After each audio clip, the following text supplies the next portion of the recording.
Vamos con Rodrigo Torres. ¿Cómo está, abogado? Muy buenos días. Hola, buenos días, Álvaro. Luis, ¿cómo están ustedes? Tuvimos ahí un pequeño problema técnico, pero en definitiva ya estoy con ustedes. Muchas gracias por la invitación. Bueno, Rodrigo, como nosotros ya hicimos una introducción, queremos en realidad preguntarte cosas concretas. ¿Qué es un derecho de aprovechamiento de agua? Para que las personas que no están en el ámbito agrario lo puedan comprender. Perfecto, mira, te puedo comentar que el derecho de aprovechamiento de agua es efectivamente un derecho que tienen los particulares a extraer una cuota o porción de esta agua desde la fuente natural para dar el uso que ellos estiman pertinente de acuerdo a sus propias necesidades, ¿ya? Ese uso puede ser riego, puede ser consumo humano. Puede ser el uso que, exactamente, puede ser el uso que tú quieras otorgarle, porque hoy día la legislación de agua, que es el código del año 81, no encuentra ligado este derecho de aprovechamiento a un uso en particular, como sí sucedía, por ejemplo, en el código del año 51.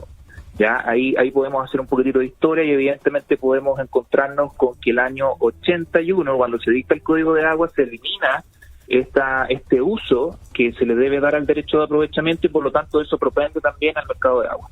¿Las personas pueden tener más de un derecho, pueden postular a más de uno? Se habla también de concentración de los derechos de aprovechamiento de agua, que hay personas que tienen en alguna cuenca hidrográfica distintas porciones, han inscrito más de alguna vez. ¿No existe alguna norma que limite la cantidad de derechos de aprovechamiento de agua a los que se puede postular? No, efectivamente hoy día no existe una norma de esa naturaleza. Cada uno de los titulares puede postular, como bien tú señalas, o solicitar un derecho de aprovechamiento para que el Estado sea el que te lo constituya a través de un acto administrativo que en este caso lo dicta la Dirección General de Agua. Pero lo que sí efectivamente existen ciertos límites. Cuando uno solicita sobre 50 litros por segundo, de acuerdo al sector en donde se va a solicitar este derecho de aprovechamiento, uno debe acreditar efectivamente cuál va a ser el uso que se le va a otorgar. Pero eso evidentemente no otorga ninguna seguridad de que el derecho se vaya a rechazar ya puede ser a lo mejor por acaparamiento, o podría ser a lo mejor porque un titular ya tiene agua suficiente para poder abastecer el uso que pretende. Entonces, no existe efectivamente una norma de esa naturaleza, solo este deber de informar, lo que en derecho se llama la memoria explicativa. Pero no existe, como bien tú dices, alguna manera adicional de poder evitar o limitar las solicitudes de los distintos particulares.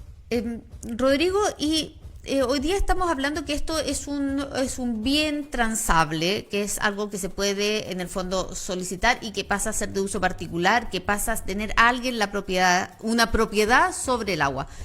¿Por qué esto no es un derecho, por qué no es propiedad del Estado, por qué no es un derecho en el fondo de la población el agua en nuestro país?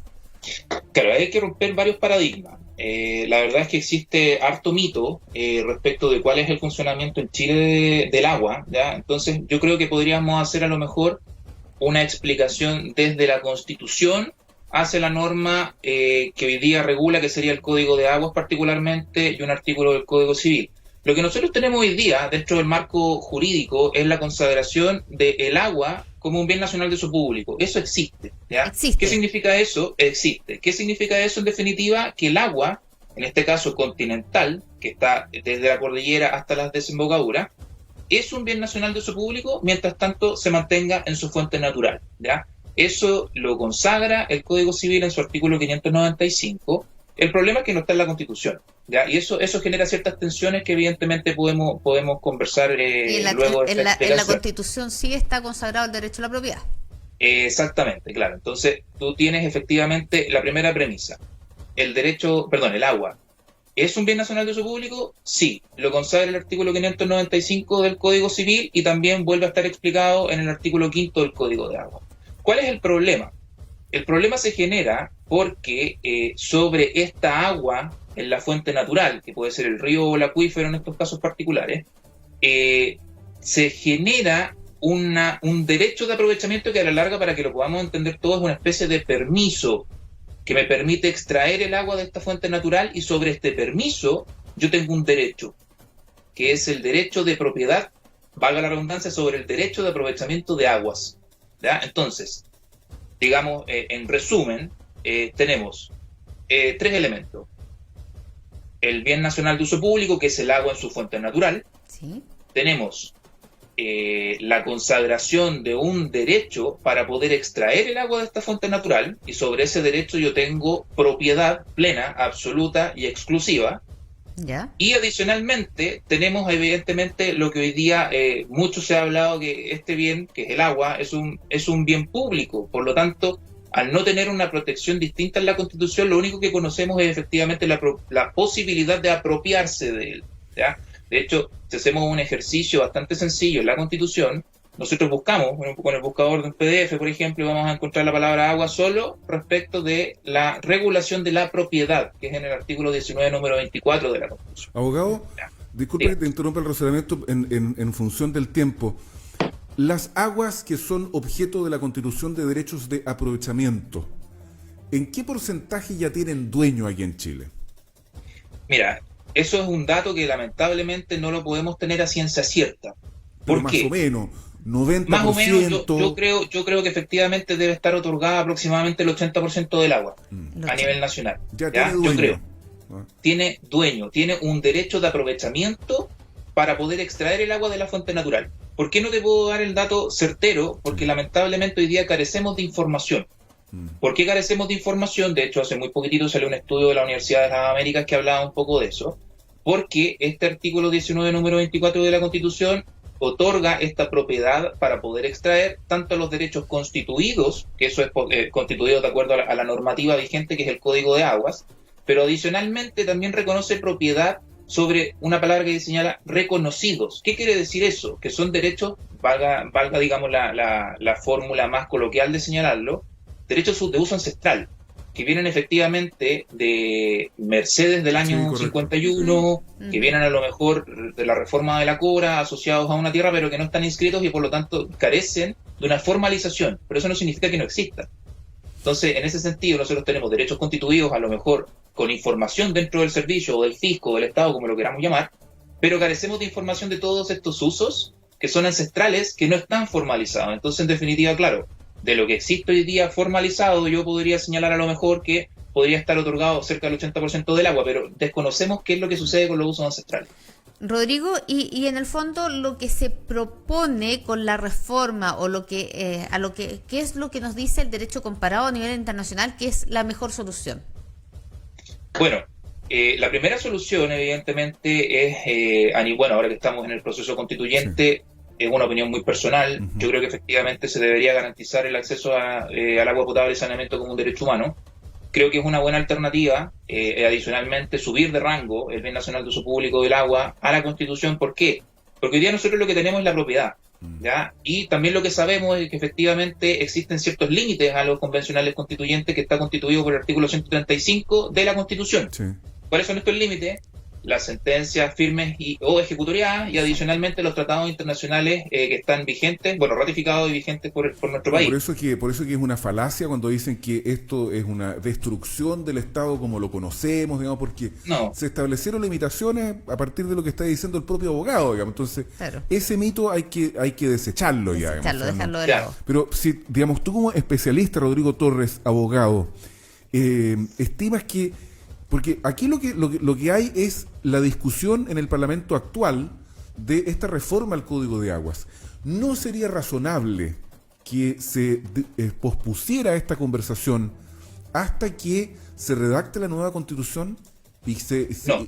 ¿Tú crees que no? No, yo creo que no. De hecho, sinceramente, a mí la reforma me gusta, ¿ya? La reforma creo que viene a tomar ciertos problemas de un código del año 81 que efectivamente fue construido en otra realidad, en una realidad de abundancia, en una realidad donde efectivamente existía agua. Hoy día, con el cambio climático, evidentemente tenemos escasez. Hoy día ya no hablamos de hecho de una escasez extraordinaria, hoy día prácticamente es una escasez estructural. Entonces, abogado, fíjate que, disculpa que te interrumpa, que nos queda 1 minuto y medio. Súper. Yo hice una pregunta adelante específica, te voy a hacer otra. Vinculada con los titulares de los derechos de aprovechamiento de agua. ¿Cuántas personas en Chile son dueñas de los derechos de aprovechamiento de aguas? La verdad es que no te ¿Está podría dar el número concentrada exacto, la pero propiedad para no preguntarte una cifra? sí, yo creo que efectivamente está concentrada, pero no por titular. Yo creo que está concentrada por uso, por uso. ¿ya? ¿Qué quiere decir eso? Que efectivamente la mayor cantidad de usuarios de agua es el del sector de la agricultura. Y hay gente Pero en te puedo Chile que ha decir- construido su fortuna, cimentado su fortuna, siendo dueña de los derechos de aprovechamiento de aguas. Que han especulado Hola, en el fondo. ¿Ah? Sí, sí, la verdad es que el mercado de aguas, de la forma como quedó establecida, efectivamente, yo podría aseverar que no es a lo mejor lo común, no es lo que abunda, pero efectivamente más de alguna persona se tiene que haber aprovechado esa situación. ¿Por qué? Porque particularmente sobre cauces superficiales, tú puedes pedir derechos de aprovechamiento sin tener las obras de aprovechamiento. Entonces, por lo tanto, tú puedes pedir, te van a otorgar ese derecho de aprovechamiento y no es necesario que tú construyas la obra y evidentemente O sea, eso no vino a neces- tratar de solucionarlo las patentes por no uso, pero es algo que evidentemente no ha sido posible solucionar. De hecho, al día de hoy existen más de 5.000 derechos de aprovechamiento dentro de los listados de patentes, particularmente del año 2021.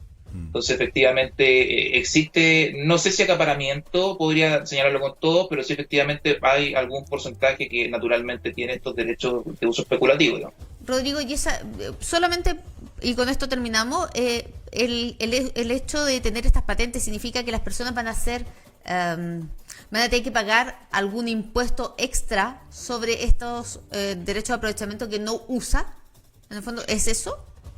Claro, efectivamente hoy día cuando tú tienes un derecho de aprovechamiento de agua, que es lo que te permite sacarlo de la fuente natural, tú no pagas nada, no pagas un impuesto como por ejemplo podría ser el impuesto de las casas, que es el impuesto territorial. Pero sí pagas una patente cuando tú no la utilizas. ¿Y qué se entiende por no utilización? La no existencia de obras de captación del agua y conducción. Por ejemplo, si tú tienes agua subterránea o un derecho de aprovechamiento de agua subterráneo, necesitas tener el pozo, la bomba, La etcétera. bomba, claro. Superficial, la bocatoma, las obras de conducción. Hoy día solamente pagas una patente que tiene un tope. ¿Qué se pretende con la reforma? Que exista evidentemente algo un poco más drástico, que es la extinción de derechos por no uso. Extinción ¿Ya? de Exactamente, derechos. sí. Eso podría ordenar un poquito más la casa, pero también se necesitaría Sí, claro. más fiscalización, más cuidado a lo mejor en este proceso administrativo que explicaba Rodrigo al principio de del otorgamiento del derecho de aprovechamiento. Muchas gracias, Rodrigo. Ha sido francamente ilustrativo, Sí. además en la forma en como expone Rodrigo Torres, abogado, muy bien, ¿ah? Sí, Sí, gracias. nos dejó bastante claro, nos sacó de algunos errores que a veces cometemos, incluso los medios de comunicación. Así que muchísimas gracias por esta conversación, Rodrigo. Que Muchas tengan un gracias, muy buen Jules, día. Álvaro, igual a ustedes, muy buen día. Muchas gracias por la invitación.